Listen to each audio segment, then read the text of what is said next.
Professor Sackett-Taylor here with part 2 of my video lecture on Chapter 9, Savings, Interest Rates, and the Market for Loanable Funds for Principles of Macroeconomics.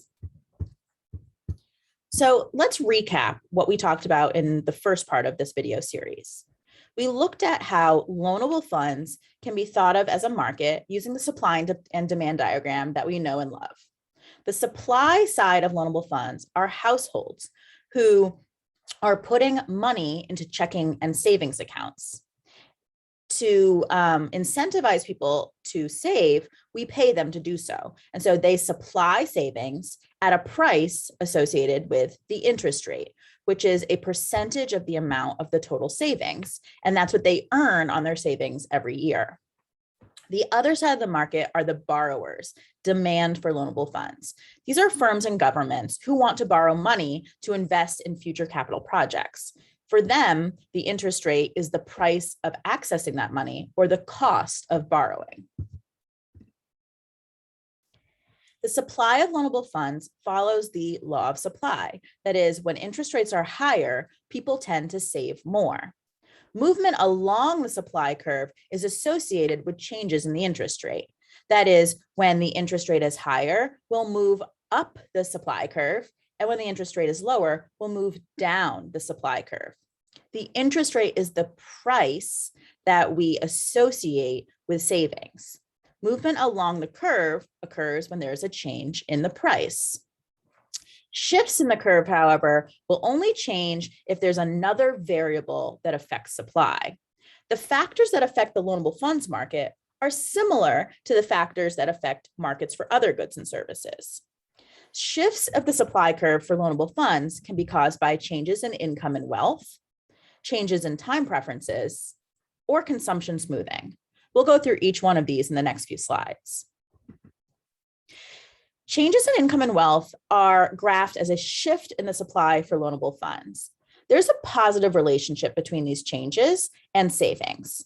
High-income people tend to save more than low-income people at the same exact interest rate.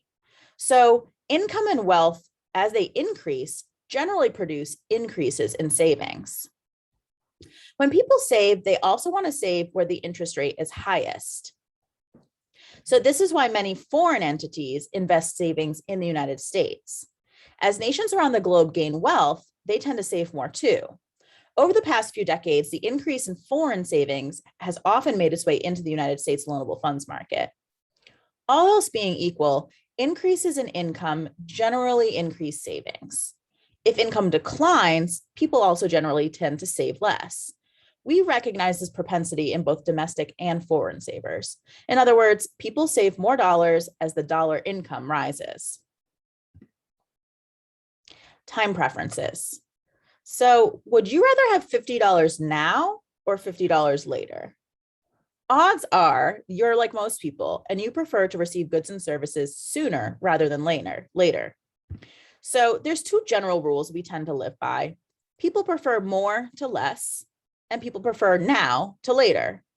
So in order to compensate people for using their funds today, borrowers have to pay the lender. The longer the loan period, the higher the payment, because they're going to receive their money back later into the future. So if you make someone wait until later, you're going to have to compensate them by giving them more. So what we see is that over time, the length of the loan is associated with the interest rate. The longer the loan, in other words, the longer the borrower has to pay it back, the higher the cost of that loan, the higher the interest rate. Let's look at an application of this, like your decision to come to college. When you're thinking about whether or not to go to college, you really have you have multiple options, but two of them are to get a job or to go to college. Getting a job means that you would earn income immediately and be able to consume based on that income now. If you go to college, you have to forego your current income if you're not currently working, which also means foregoing some of your current level consumption and pushing it off to future income and future consumption. But by going to college, you're investing in human capital, meaning that essentially you're borrowing from now to pay it back later where you earn hopefully a higher income as a result of your college degree. The fact that you're a college student demonstrates that you have some patience. In other words, you're willing to wait to enter the workforce instead of earning income directly out of high school. The more patient you are and the longer you're willing to go to school, the higher the return on investment should be. There is a trade-off between earning income now and consuming today, or delaying workforce entry and potentially, hopefully, earning more income later and then consuming more later. So let's practice what we know. How would an increase in time preferences for now affect the loanable funds market? It would actually decrease the supply of loanable funds, because an increase in time preferences means that people are less patient. This means that consumption now is more important than consumption later. And thus today's spending will increase, meaning today's savings decreases. If people are saving less now, it'll decrease the supply available of loanable funds.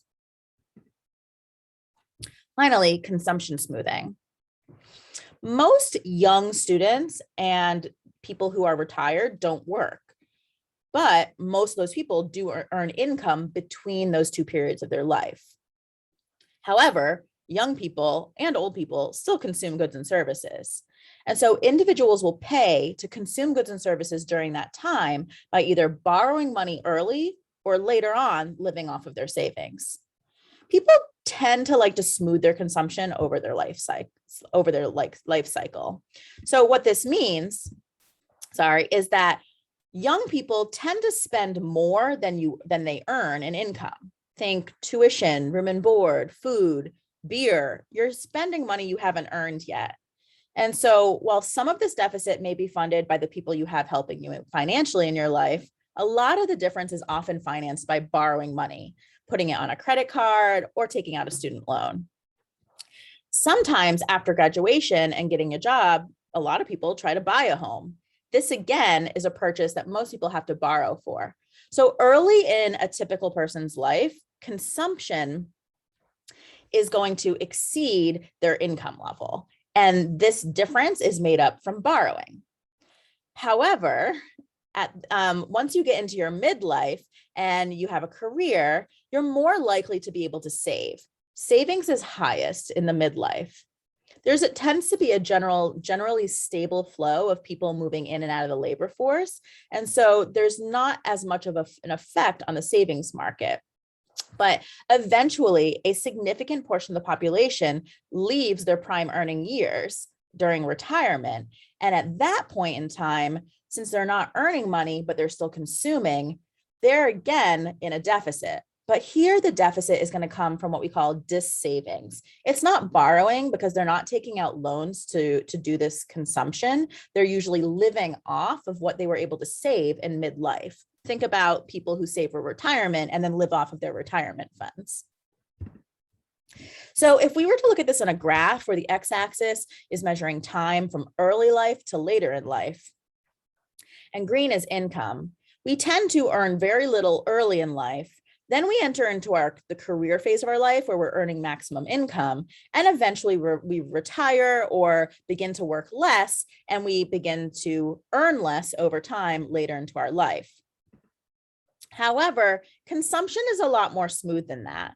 Perhaps we're consuming the most midlife. This is also the time when people are raising children, so their consumption accounts for more than just their own.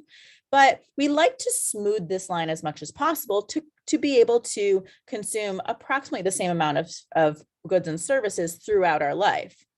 This means that we're going to have periods of time where we're borrowing early in life, periods of time where hopefully we're saving our extra income in the middle of our life, and periods of time of dis-saving where we're using up some of that savings to live off of later in life. So in the basic consumption smoothing model, when are people dis-saving? Late in life, post-retirement. So let's look at shifts in supply of the loanable funds market. If we have upward sloping supply, right, remember that the higher the interest rate, the more likely people are to save, then a shift of the supply curve could be to the right or to the left. If we have an increase in our wealth or a decrease in our time preferences, meaning I prefer to be able to consume later rather than now, or potentially an increase in the number of people in the population who are currently saving, all three of these things would cause a shift of the supply curve to the right because this would increase the supply of loanable funds. On the other hand, a decrease of the supply of loanable funds could be caused by a decrease in our wealth, an increase in time preferences for the now, or a decrease in the amount of the population who are currently saving. So, for example, today we have a bubble in our population known as the baby boomers, or more affectionately known as my mom and dad. People born between 1946 and 1964, there was a much higher birth rate during that period of time, leading to a larger than normal population of those people. And it's persisted through the years. So with normal retirement age, most of these people, the oldest of the baby boomer generation, started retiring in 2011 and are going to continue retiring through about 2030. So over the next 10 years or so, we're going to see that more and more US workers are entering into retirement in record numbers. This is like a mass exit from the savings years. And so consequently, there'll be less savings available. And we can expect to see that the loanable funds market will experience a shift of the supply curve to the left. That means less availability of loanable funds. So let's summarize slope versus shift in supply of loanable funds. As income and wealth increase, so does supply. So savings is more affordable when people have higher income and wealth. This would shift the supply curve to the right. As time preferences increase, supply decreases. Time preferences increasing meaning I want to consume now, not later. So lower time preferences indicate that people are more patient and more likely to save for the future. So time preferences we think of as time preference for now versus time preference for later. Time preference for now would shift the supply curve to the left. Time preference for later would shift the supply curve to the right. Consumption smoothing. As more people are in their midlife and prime earning years, the supply of savings will increase. But income varies over a life cycle. So people tend to smooth their consumption so that they're borrowing early in life, saving in midlife, and dis-savings later in life. Here we can see that the savings rate in the United States has generally fallen from the 1970s to the mid-2000s. Only in 2005 did we start to see an increase in the savings rate again. An ideal savings rate would be about 10%, but as a country on average, we're below that for now. Now let's look at the demand side for loanable funds. Remember, the demand side are the borrowers, firms, and governments. Demand is driven by people who want to borrow for large capital projects, including governments. Borrowing occurs in order to build up capital, and this has to occur before any production can happen. So a movement along the demand curve is the result of a change in the price, which is the interest rate. So as interest rates rise, we move down the demand curve. As interest rates fall, we move up the demand curve.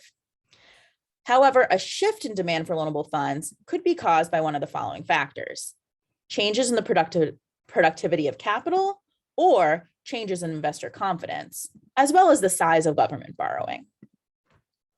Let's talk about the productivity of capital. Consider the impact of the internet. If you have a connection to the internet, you have quick access to data and networking that people only dreamed about 20 years ago. It's hard for you to imagine now, but things like maps, travel arrangements, job searches, data research, all were done without the aid of the internet. How would you complete these tasks today if you didn't have an internet connection? Think about it. It takes a lot more time. The internet made us much more productive as a society. And as capital becomes more productive, demand for loans will increase because that capital usually will yield higher returns on investment. So internet and computers are a perfect example of this. The second thing is investor confidence. Investor confidence is a common phrase used by the media. You might hear this on Fox Business News or CNBC. When firms are really optimistic, they expect the economy to grow in the future. And so they're going to be more inclined to borrow today and invest in large capital projects because they expect their profits to be large as a result. If a firm's optimistic, they borrow more. And investment demand may not actually be based on rational decisions or even real factors in the economy. Famous economist John Maynard Keynes actually referred to this investor drive as the action of animal spirits. Essentially, he was saying that firms' expectations about the state of the economy can actually alter investment behavior, even when they're not based on real economic factors. So let's look at this in a graph. We have the downward sloping demand for loanable funds because as the price goes up, demand goes down and vice versa. So an increase in demand for loanable funds might be as the result of an increase in capital productivity or an increase in investor confidence. This moves the demand curve to the right. On the other hand, demand for loanable funds may decrease or move to the left as a result in a decrease in capital productivity or a decrease in investor confidence. So let's summarize. As the productivity of capital increases, so does demand for loanable funds. When capital becomes more productive, investments become more profitable, and we expect a higher return on investment, so demand for loans increase. As investor confidence goes up, so does demand for loanable funds. Optimism over the success of an investment will always drive firms to borrow more. As government borrowing increases, so does demand. This is going to be covered in way more depth in chapter 15, so I'm going to wait till then to talk about it. So in equilibrium, interest rates are set by the intersection of supply and demand. There's no outside force that sets interest rates. However, there are many different interest rates in a given economy. Supply of loanable funds is the savings. Demand for loanable funds is what firms want to borrow. And so this gives us our equilibrium equation. Savings should equal investment. The relationship between savings and borrowing is that every dollar borrowed has a precursor. It requires that someone save that dollar first. So let's look at the equilibrium. We have upward sloping supply of loanable funds known as savings, downward sloping demand for loanable funds known as investment. The place where these two curves intersect is the equilibrium, where savings equals investment, and the associated price is the interest rate. So let's practice. What is true about equilibrium in the market for loanable funds?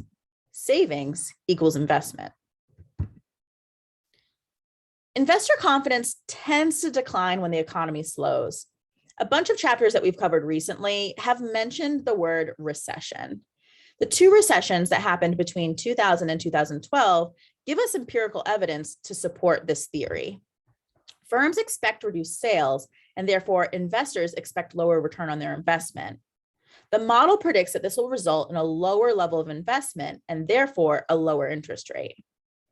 Investment fell during both US recession periods in between 2000 and 2012, and we did see historically low interest rates during that period of time.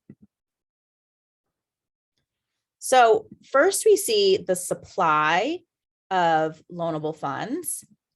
This is demand in the year 2007. So we have our first initial interest rate, R1, and the savings and investment amount, I1. In 2008, at the onset of the recession, we saw a decrease in the amount that people were seeking to borrow. And this was because the economy had taken a downturn. And so there was low confidence and we didn't expect high returns. So people wanted to borrow less, which means that it shifts the demand for loanable funds to the left. As a result, interest rates went down, and so did the amount of savings and investments overall. So there's two important factors that shape the loanable funds market going into the future. The first scenario represents a leftward supply shift followed by a rightward supply shift. So we see that there's been an increase in time preferences for now, which causes a leftward supply shift because people would rather spend than save. But at the same time, we've seen an increase in foreign savings in the United States. Other nations see that we have good interest rates and want to save here instead. So that could shift the supply right back to the right. The other thing we're going to see is an onslaught of baby boomers all retiring at the same time. This dissaving causes a leftward shift in the supply of loanable funds. But it could result in less investment and reduced GDP growth over time. We only have to wait and see. So in conclusion, the loanable funds market channels funds from savers to borrowers using the supply and demand model. The supply of loanable funds comes from household savings. The quantity supplied is going to be positively related to interest rates, creating an upward sloping supply curve.